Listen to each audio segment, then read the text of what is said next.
नमस्कार दोस्तों, अगला वीडियो 10th क्लास का सीबीएसई का revise course 22-23 chapter 5 arithmetic progression start करूँगा आज। और मेरा नाम भक्तवत्सल मित्तल है, मैं रिटायर्ड इंजीनियर हूँ। फ्रॉम पेट्स पिलानी से मैंने इंजीनियरिंग की थी। मैं एक्चुअली 1-to-1 पढ़ाता हूँ स्टूडेंट्स को और काफ़ी अच्छे रिजल्ट्स दिए हैं। तो पिछले 13 साल से मेरा पैशन है actually science maths up to 11th-12th class तक मैं पढ़ाने का।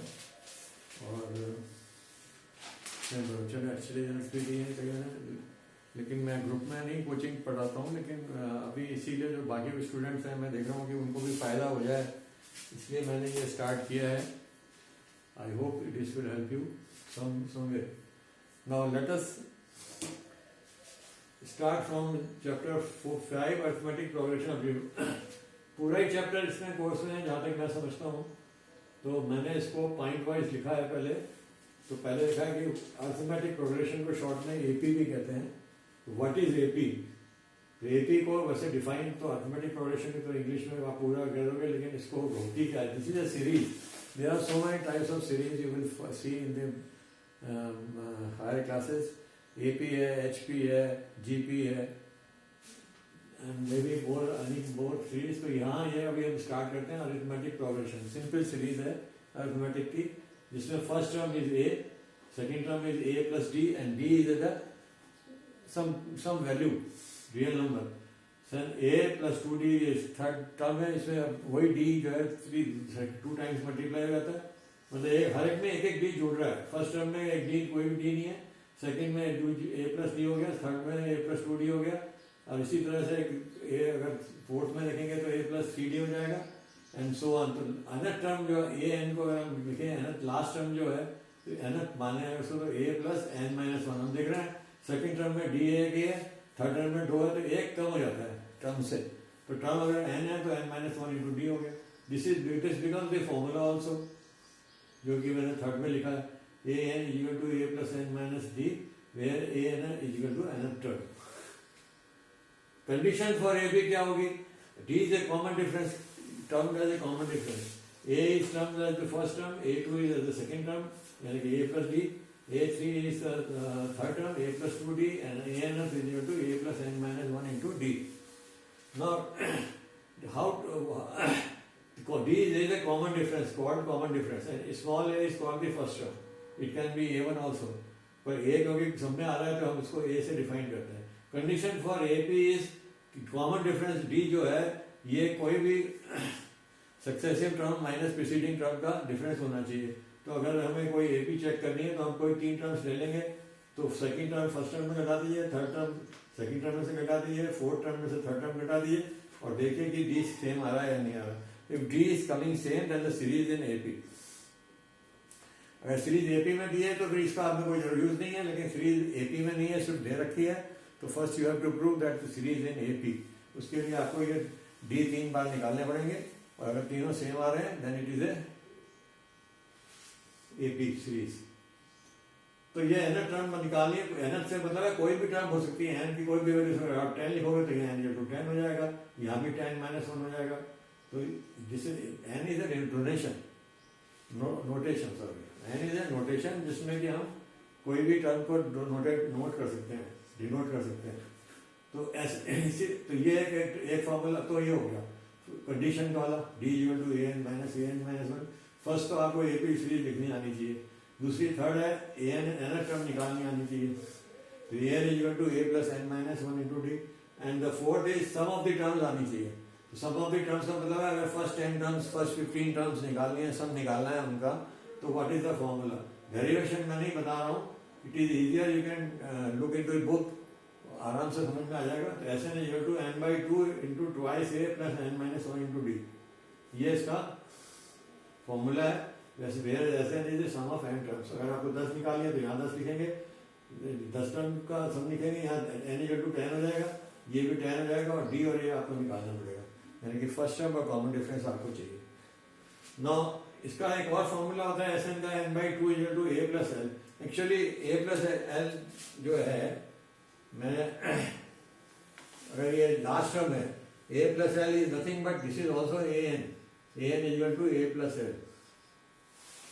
तो लास्ट टर्म यानी कि है जो, उसको एन टर्म भी कह सकते हैं। लास्ट टर्म जो है और ए प्लस एल लिख दें, तो इसको हम अगर 2 में डिवाइड करते हैं ट्वाइस ए प्लस ए, तो एक A plus N minus one D क्या हो जाएगा, एल हो जाएगा। ए प्लस ये एन जो है N minus one into D plus A होता है, उसकी जगह मैं लिख सकता हूँ ए प्लस एल। समझ रहे हो या नहीं समझ रहे? इस 2a को मैंने ब्रेक किया, यहाँ लिख देता हूँ A plus N minus one into D. तो ये क्या हुआ, एन टर्म हो गई, यानी कि क्या हो गया ये n term is l, sorry है ना। तो ये एन टर्म हो गई, तो ये एल हो गई इसकी वैल्यू, a plus l is equal to ये ए प्लस एल हो गया, ये ए हो गया, ये एल हो गया और ये ए हो गया, ये पूरा एल हो गया। तो फॉर्मूला यहाँ पर इसलिए ए प्लस एल आ गया। I think it must be clear to you now. ये एन टर्म को एल लिख सकते हैं, l is the value of n term, l is the value of n term. तो ये भी एक फॉर्मूला हो जाता है। कई बार क्या इजी होता है, लास्ट टर्म दी हुई है, फर्स्ट टर्म दी हुई है, तो कॉमन डिफरेंस की जरूरत नहीं है, उसमें केस में जबरदस्ती कॉमन डिफरेंस निकालने की जरूरत नहीं है। We can directly put it on the formula. देखिए सब फॉर्मूले ज्यादा बनाने का सेंस यही होता है कि कौन से क्वेश्चन में कौन सा फॉर्मूला फिट इन होकर के जल्दी से आंसर दे दे, हो जाएगा। अब आपका कोई 2 नंबर का क्वेश्चन है, आप इसको 5 नंबर का बना के लंबा चौड़ा करके कर रहे हो, तो कोई सेंस नहीं है। तो you should use pick up the right formula. इसी ढंग से अब एक फॉर्मूला और बड़ा इंपॉर्टेंट फॉर्मूला है। कई बार क्या होता है, सम ऑफ एन एस एन दिया हुआ है, जैसे यहाँ मैंने नीचे लिखा हुआ है s n equal to 4n minus n square. ये कई बार इस फॉर्म में दिया होता है एन की फॉर्म्स में। ये हमेशा क्वाड्रेटिक इक्वेशन होती है, s n equal to 4n minus n square, यानी एन स्क्वायर में होता है, जैसे अपन क्या पढ़ना है इसको क्वाड्रेटिक। तो ये उस फॉर्म में होता है। और ए एन एस को कई बार लिखते हैं 3 + 2n, ये लीनियर में होता है हमेशा। ये देख रहे हैं ना, एन की वैल्यू लीनियर है यहाँ, है ना। तो ये अगर ये दिया हुआ है, एस एन दिया हुआ है और हमको ए एन निकालना है, तो हमें डायरेक्ट हमें करना है, हमें एक तो तरीका है ए निकालो फिर डी निकालो फिर इसको करो, कोई जरूरत नहीं है ए डी निकालने की, क्योंकि इसमें एस एन दिया हुआ है ऑलरेडी, एस एन ऑलरेडी दिया हुआ है। तो इसको ये फॉर्मूला लगा दीजिए, A N equal to S N की जगह तो 4n minus one N square रख देंगे, और एस एन माइनस वन की जगह 4n minus one into n minus one निकाल के दिखाता हूँ। जैसे सपोज यही क्वेश्चन है, इस क्वेश्चन से ये निकाल रहे हैं, तो क्या कैसे करेंगे, A N equal to S N minus S, तो एस एन तो हो गया 4n माइनस एन स्क्वायर, और ये माइनस एन स्क्वायर जो है उसकी minus s N minus one की जगह क्या लिखेंगे, जहां जहां एन है उसकी जगह एन माइनस वन कर दीजिए। आई think it is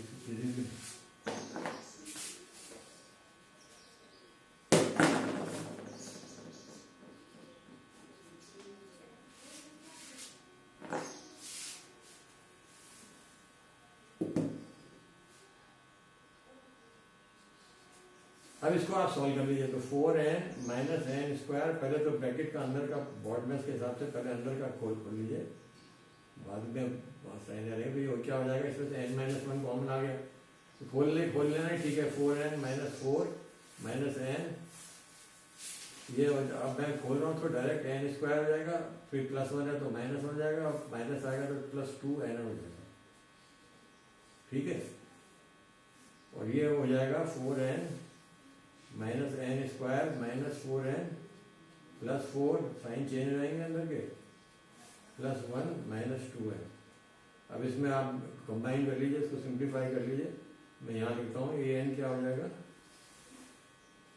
an square, ये एन स्क्वायर कैंसिल हो गया, और कैंसिल होना भी चाहिए, क्योंकि मैंने आपको बताया ए एन जो आएगा इस लीनियर फॉर्म में आना चाहिए, तो ये सही है। 4n भी कैंसिल हो गया, देखिए कितना आसान हो गया। अब ये हो जाएगा 4 माइनस 2n, 4 माइनस 2n, तो ये आंसर हो गया। कितना शॉर्ट में हो गया, इसीलिए मैंने 2 लास्ट में लिखे थे। समझ आ रहा है आपको? I think you must be getting it. ये ए एन से ए एन निकालना हो और एस एन दिया हो, तो सीधा ये फॉर्मूला लगाइए और इसको ऐसे सॉल्व करिए, and you will get answer with in 4 lines if you don't make any mistake. You understand? Clear? अब ये तो हो गया कुछ क्वेश्चंस के लिए। मैंने अभी 7th में कुछ क्वेश्चंस होते हैं जिनमें ये पूछ दे देते हैं आपको कि first three terms of AP का प्रोडक्ट या सम दिया हुआ होगा, ए और बी वगैरह कुछ नहीं दिया होगा, तो आपको उस केस में क्या करना है, आपको फर्स्ट टर्म मान लीजिए ए माइनस डी और दूसरी ए और तीसरी ए प्लस डी। कारण ये है इसका कि इन सबको जोड़ेंगे ना तो आप डी कैंसिल हो जाएगा और 3 आ जाएगा। तो कई बार ऐसा देते हैं कि सम ऑफ दिया हुआ होता है तो ए की वैल्यू डायरेक्ट आ जाएगी निकल के। अगर आपने ए से चालू किया और ए प्लस डी और ए प्लस 2डी से करेंगे तो क्वेश्चन ही नहीं सॉल्व होगा। समझ में आ रहा है? तो ये और टर्म्स यानी कि 3 टर्म्स हो, 5 टर्म्स हो, तो एक एक टर्म बढ़ाते जाओ, इधर डी घटा घटा के इधर घटा दीजिए, इधर जोड़ दीजिए, तो वो आ जाएगा कॉमन डिफरेंस डी है इसमें। इसमें जो 2D है कॉमन डिफरेंस, ये इवन टर्म्स के लिए 4 या 4 से ज़्यादा, जैसे 4 6 हो तो 4 से ज़्यादा आती नहीं है एग्जाम में, 4 टर्म्स हो तो इनका भी जैसे सम निकालेंगे तो 4 आ जाएगा, तो क्या डी कैंसिल करता है तो ए की वैल्यू सीधी निकल आती है। लेकिन ध्यान रखिए इसमें कॉमन डिफरेंस 2D है, दैट्स ऑल। तो ये दोनों भी बहुत इंपॉर्टेंट है, कभी कभी हमें आते हैं उसमें करने। बाकी तो there are varieties of questions in AP आपके बुक में, और उसमें कुछ नहीं है। अगर आपको ये समझ में आ जाता है तो you can definitely do any question of the AP series, no problem. Thank you very much. Like करिए, कमेंट दीजिए, कोई और सब्सक्राइब कीजिए, और आप नेक्स्ट वीडियो में चलेंगे। Thank you.